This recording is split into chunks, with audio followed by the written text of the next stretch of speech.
Welcome back to my channel. So, ayan, obviously, galing po ako sa Japan, Tokyo, Japan. And then, ngayon po, ipapakita ko sa inyo ang hostel na pinag-estihan ko. So, guys, sigurado ako magugustuhan to na maraming solo travelers dito sa Philippines. Kasi alam ko mga Pinoy, mahilig na mag-solo travel. So, magugustuhan nyo to, guys. Nag-stay ako sa Rembrandt Cabin, Shinjuku, Shin-Okubo. So, obviously, guys, ang hostel ay nasa Shinjuku.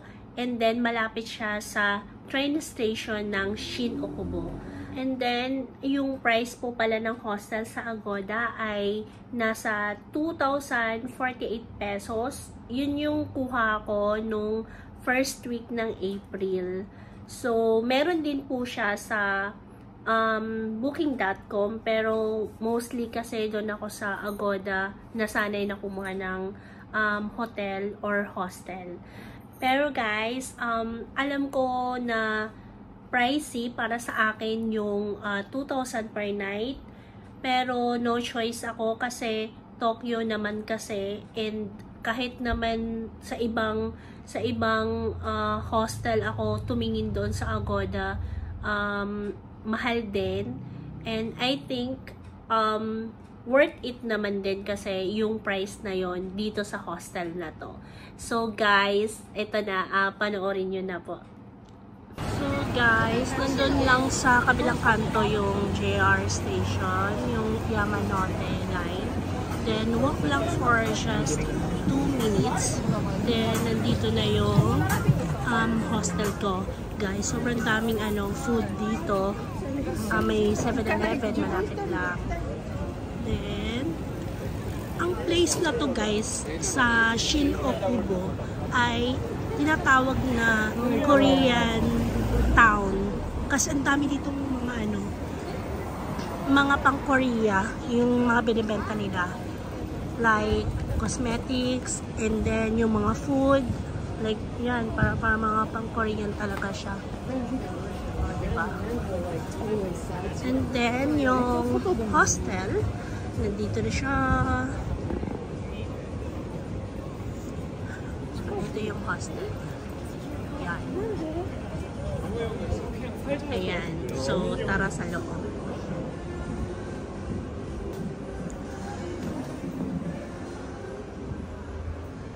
Pero kailangan na dito sa center na elevator kasi tatlo to eh. So sa center dapat na elevator ka sasakay para diretso dun sa 8th floor, which is na dun yung information. Dito na tayo guys sa 8th floor, and information ayan na. And then yung pajamas, yung toothbrush, shaves, and cleansing oil, pwede natin yung kunin everyday.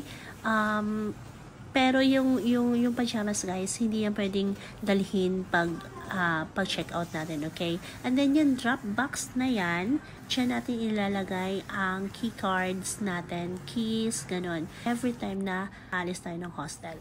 And then guys, upon check-in din, ibibigay nila sa atin ang towels and sleepers. Basta maghingi lang kayo doon sa information. And then guys, ito na yung lobby na pwede kang mag-relax after ng napakahabang lakaran sa Tokyo. Diba? Ang ganda, diba? Nakaka-relax siya. Yun guys, so ang ganda ng hostel. Tingnan nyo yung yung view dito sa 8th floor. So diba? Ganda ng view. Tapos napakatahimik pa niya. Diba?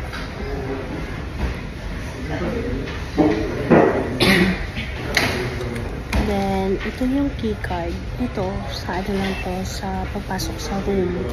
Then, meron pa isa. Teka ha. Ito, yung susi doon sa locker. Guys, ito yung for women. Then, yung 7th floor, yung shower room, washroom, laundry. Then, dito sa 6th floor, ang locker ng women. Yan, nandyan. Yung locker.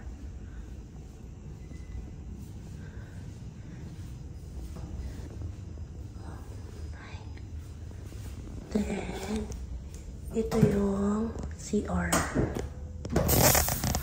Yan. Sorry, hindi siya, makalat pa siya kasi bukas pa ng 10 AM ang linis nila. Then guys, may soap na dito, hand soap. Then, may tissue and may sanitizer. Papakita ko sa inyo yung locker. Medyo mapulo lang yung locker ko ha. Ito yung ng locker ha. Ito siya.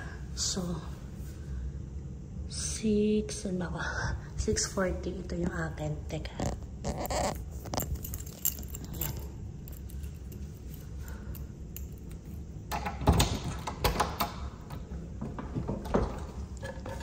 Ito, nandito yung shoes ko. Tapos, ito yung mga pinamidlat ko yun. Tapos, ayun. Ang gulo. Then, ito yung luggage ko. Malaki yan, guys. Pero kung sobrang laki ng luggage nyo, pwede nyo siyang ilagay sa may information nila. And then, punta tayo sa room namin. Kaso, hindi ako magsasalita kasi tulog na sila. Ito. Ito naman, guys, yung key card. Then, ito. Mag-change ng sleeper. Ayan yung push the button daw. Then, yan. Tara. Ito nga pala guys yung yung mga hindi nagamit na mga nagamit na. Okay, let's go na sa loob. Ayan na. Ayan na siya. Ang ganda, diba? Sobrang ganda niya. Napakatahimik. Ang mga roommates ko, ang babait. Ayan. So, let's go na sa bed ko. Ayan na siya. Yan. O, diba? Sobrang komportable ang pagtulog ko, guys. Hindi man lang ako nagigising. Yeah, kasi sobrang comfy talaga siya. Diba ang ganda?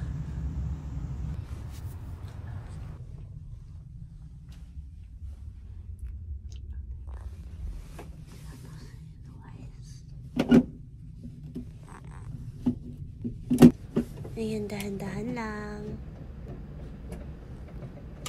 Naku. Sorry. And then, ito yung rules sa loob ng capsule. So, ang alarms are prohibited po. And then, yung makipag-usap ka sa cellphone, bawal na bawal po. And yung mag-eat and drink sa loob ng capsule, bawal din po. And then, pagpasok nyo pala dyan sa loob ng room, kailangan nakapag-change na ng sleeper. Kasi kung hindi mo yung susundin, iko-call out ka ng staff ng hotel or ng hostel. And then, ayan yung wifi. Ayan. Tapos, ito yung USB outlet, guys. Nag-iisa lang siya. So, dyan ako nahirapan ng very light. And then, ito yung ilaw. Yeah, ganyan. On and off, ganon. Ayun na nga, tulad ng sabi ko, medyo nahirapan lang ako dyan sa pag-charge ko. Kasi nag-iisang outlet lang siya. Hindi ako masyadong prepared, gano'n. And then guys, ito yung mga used na towels and pajamas. Dito na siya ilalagay. And then, ito po yung sa sleepers. Pag hindi na natin kagamitin, pag need na natin palitan, yan, dyan na natin itatapon. And then yung mga bottles, like bottled water and yung mga sa lotion, dyan natin siya itatapon, guys. Diba napaka-organized nila, sobra. Ang ganda ng hostel na to, guys, sobra, ang ganda. Kaya babalikan ko talaga ito. Guys, ito yung pinaka-namiss ko sa Japan. Ang CR nila, the best talaga. Sobra. Nakaka-relax talaga siya. Diba? Kahit mag-poops and mag-pee ka doon, sobrang sarap sa pakiramdam. So guys, ito yung sa 7th floor yung shower, washroom, laundry. Then, ito may libreng bath towel or face towel. Guys, itong shower room na to, for females only lang to ha. Iba rin yung sa male. Bath mat pala to.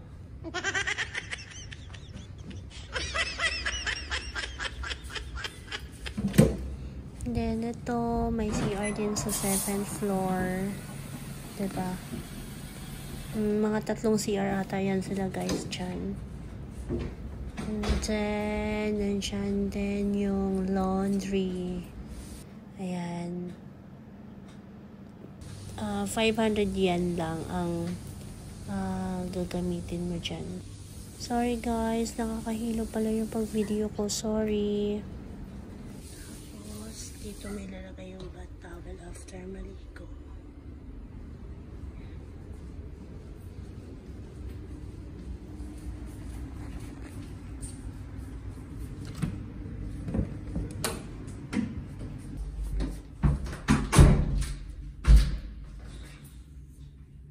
Yan. Kompleto. May shampoo, may conditioner, and then bath soap. Diba? So, ayan guys. Ang laki ng space na paglalagyan ng mga things natin if may dadalhin tayo sa shower room. So, hindi na tayo problema niyan. Guys, ito ang the best dito sa lobby nila kasi unlimited dito ang drinks morning to evening like water, coffee, and tea. Then, ito guys, may working area dito.